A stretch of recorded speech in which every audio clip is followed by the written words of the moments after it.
What's up, y'all? Thank you very much for tuning in. I hope you guys have the most excellent day today.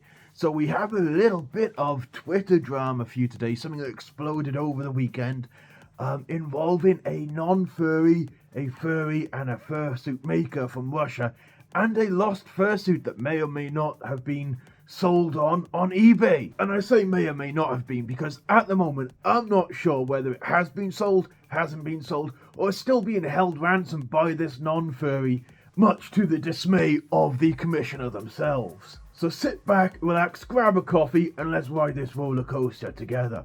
So a little bit of backstory. The fursuit in question was apparently commissioned by a dude in the US from a fursuit maker over in Russia called Wolf Factory. And fair play to Wolf Factory, they quickly completed the fursuit and shipped it out as promised. Unfortunately, right after they shipped out the fursuit, this dickhead decided to start World War III and throw the whole thing up in the air. Because thanks to his chaos and the sanctions that the West put in place as a result of this, the fursuit, instead of being delivered, was caught up in the US Postal Service and ended up being put in a lost post auction. And the fursuit was apparently on its own, and I don't know what happened, I don't know how it got lost, I don't know if the label was illegible or something, but apparently it ended up being auctioned off at a lost post auction to the highest bidder, which is apparently something the US does that I didn't know they did. And this is where the non-furry comes into it. Apparently this fella, who goes by the name Jeff, he went to this auction. Apparently it's what he does. I don't know if it's his job or just a hobby, but he goes to these auctions, buys lots of parcels and sells them on for profit. And in this case, he bought the fursuit. Now, having looked at the listing itself, it looks like it was part of a job lot. There was a stock cage full of parcels, and the fursuit was visible in one of them. It had been opened by the post office apparently, because as you can see in this picture, which is from the listing, the head was clearly visible. People could see what it was. And he could see that there were plenty of parcels in the lot, including this one by Crazy Fly, which we will come back to later. But back to the fursuit itself, as you can see, it is clearly being opened by the post office. And Jeff would see that it is some sort of animal mascot costume. He may not know any more than that. He may do, he may not, we don't know. Either way, he would be able to do a quick Google search for research, see animal mascots go for a few $100s, see the Crazy Fly thing is also a big ticket item, and think, hey, I'm gonna bid on this lot. So he breaks out his checkbook, sees what money he's got, and drops $800 on this whole lot as one, which is quite a tasty amount in my opinion. I don't have $800 just throw about like that. Now, this is a point of contention for me. This is something that annoys me a little bit. Upon receiving the parcels, he admits to letting his kids play with the fursuit. And it has been damaged in the process of this. We don't know if it was damaged initially by the post office. It looks fairly intact in their photo. But from what I understand, it has taken damage since then. So, that's a bit of a gnarly thing to do, to then try and sell this on and make a profit when he's damaged it himself. But that's me going off on a bit of a tangent there. He then contacts the commissioner to arrange some sort of deal to get the suit to them. Well, that seems pretty fair to me. But from what I understand, while discussing it with the original commissioner, Jeff is claiming that they lied to him about the value of the fursuit and offered just $250 for its return. At which point he goes and checks on Wolf Factory website, sees that they charge $3,000 and thinks, well, I'm going to get as much money as possible. He refuses the $250 offer and lists the fursuit on eBay for $1,000, which I will remind you is $200 more than he paid for the whole lot, not just the fursuit. Now, I am going to say here, while dickish to the extreme to do this, Jeff has not actually done anything illegal here. He has legally purchased this fursuit from a lost post auction, and it was 100% legal to do that and then to sell it at whatever price he wants.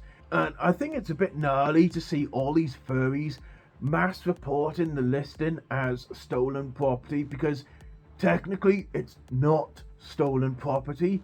You all may think it's stolen property because, furries attach a lot of sentiment and a lot of ownership to their personas. But from a legal perspective, he's just bought something at an auction. It was legally the post office that sold it to him. He's not dealing in stolen property. Reporting it ain't gonna do anything other than get your eBay account suspended, which is exactly what happened to Wolf Factory. Now at this point, everything is still fairly civil. Nothing's really gotten out of hand. But of course we're dealing with furries here, so of course it's not gonna stay that way. We can't have simple drama, no, not in the furry fandom. So Jeff goes and decides to create a Twitter account with what seems to be the sole purpose of antagonizing the commissioner, the fursuit maker, and pretty much every other furry he can find. And naturally, the furry fandom responds with the absolute worst possible takes it can find, including this dickhead who goes on about doxing Jeff while posting pictures of Jeff and his whole family, including a kid. I mean, bro, I'm just gonna go out of the way to say, that is a real dickish mood. What the fuck are you thinking, man? That's just gnarly. Say what you want about Jeff and his business practices, but doxing him and doxing his family? Nah, dude. Not cool, dude. Nah. I'm not even gonna bother censoring this dude's name because what he did was just grim. So after a bit of back and forth with the furry fandom, Jeff decides to take down his auction and relist the fursuit for a flat $2,000. So it's clear now that he is literally just doing this to make money. He doesn't care about whether the fursuit gets back to its original owner or not. He's not a kind-hearted person in that kind of way. He is literally just out to make profit. And he keeps waving around this one screenshot that shows the fursuit and that $800 tag saying, look, I paid $800 for this fursuit. I should at least get that money back, which on the surface does seem like a reasonable, thing to ask for. He has paid the post office $800 after all. But throughout this whole thing, he neglects to mention that this was part of a job lot auction. It wasn't just the fursuit on its own. And it's only the fact that some furries dug up the original auction that you can see that it wasn't just the fursuit on its own. There were other parcels in the job lot, including this crazy fly parcel, which we will look at in a moment. And the job lot is marked as large items. So, we can reasonably assume they will have some value to them. Otherwise, you wouldn't be shipping them across the country.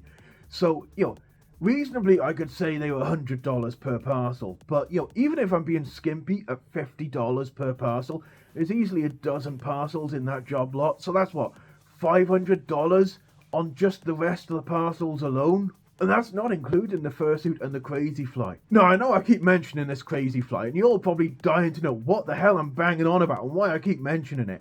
And I will tell you why, right after I tell you about my most excellent Patreon, where I tend to post early access to some of my videos and all the artwork I work on. So if you guys want to help support me make some more most excellent videos for you, or just come chill with me, consider joining my Patreon. I've recently added a new tier to my Patreon as well, where, if I know you in person, I will buy you a drink at Furmeet, so consider joining that one as well.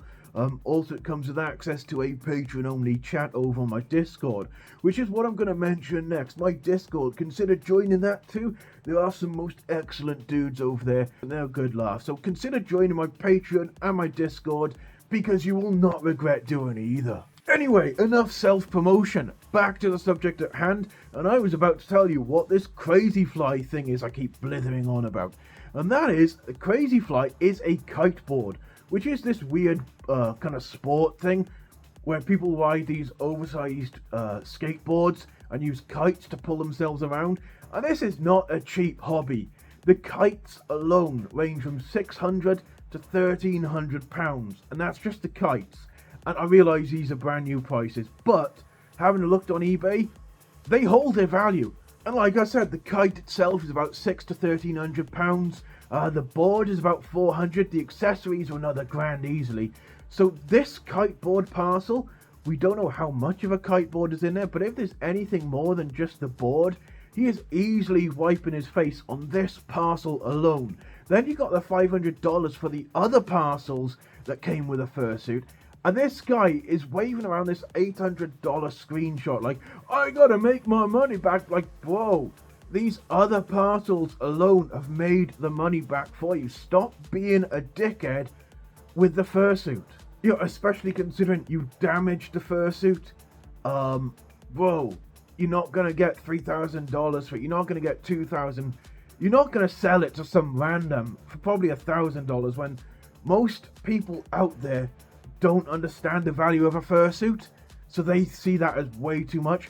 And most of Furry Fandom will be aware of this fursuit by now and won't buy it on principle. But of course the drama can't stop there either, because now some random fella decides to wade in and act as negotiator to work out a deal. Now this guy is another furry apparently, and having talked to Jeff, he decides that he has negotiated a deal for $1,200 for the return of the fursuit, even though nobody has asked him to do this at this point. And apparently this is based on the $800 bogus, how much he paid for the fursuit screenshot, and an extra $400 for the trolling and harassment. Even though he made the Twitter account to go harass the furries that then got him said trolling and harassment. It's like, bro, don't set yourself up for things and then play the victim. You poked the hornet's nest and then you continued poking for 2 whole days. Don't try and then claim that as an expense, you dickhead. But anyway, back on the subject, the negotiators' negotiated deal was of course rejected by the fursuit maker and the commissioner, because they have actually worked out a deal themselves separately for the commissioner to pay the fursuit maker just for the cost of fabric to make a whole new fursuit, which is a perfectly reasonable thing to do. And I should mention that the commissioner has started a GoFundMe to fund either purchasing the original or getting the new fursuit from the fursuit maker. This was done on Jeff's advice apparently. I don't know how much money is in the GoFundMe at the moment, but it's probably not enough to do either. Now, one question I do have at this point is, the fursuit maker and the commissioner have agreed to this deal where they will pay for the cost of fabric to make a new fursuit. But why isn't the insurance paying out for that? Was this fursuit insured? Because from experience, I know that insuring a fursuit for like $3,000 to send internationally is not that expensive. There are companies out there who will do it for about 30 quid. That's not a massive amount in the grand scheme of things to insure a fursuit.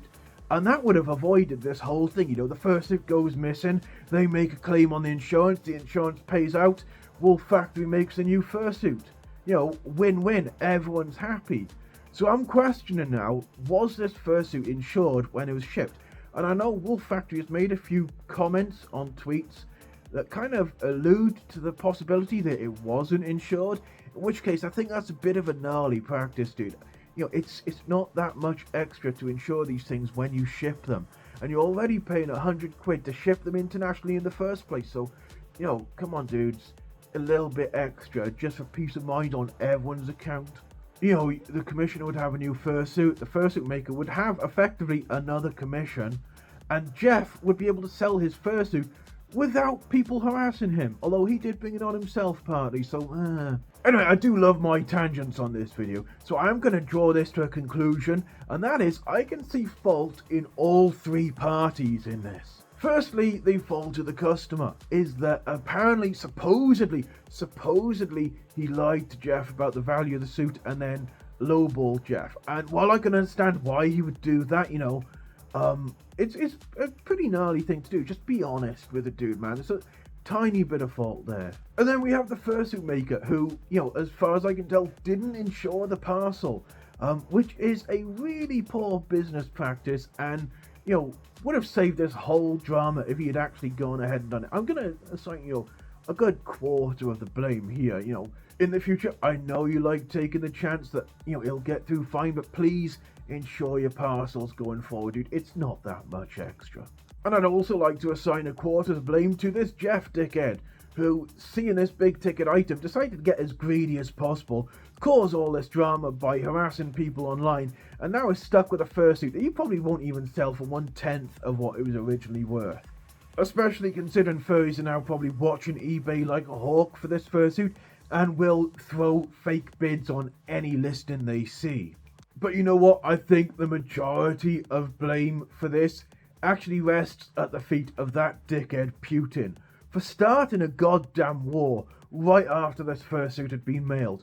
and causing absolute chaos around the planet, which included sanctions that were probably partially responsible for why this fursuit got lost. This clearly was the catalyst that caused this entire dumb fuckery in the first place. But that is just my opinion. Let me know what your opinion is in the comments below, whether you think, the commissioner was at fault, the fursuit maker was at fault, or this Jeff fellow was at fault. Other than that, though, I hope you have a most excellent day. If you enjoyed this video, like, subscribe, all that good YouTube stuff. But other than that, you all take care of yourselves, you have a most excellent week, and I will see you guys in the next video, okay? Take care, ta-ra.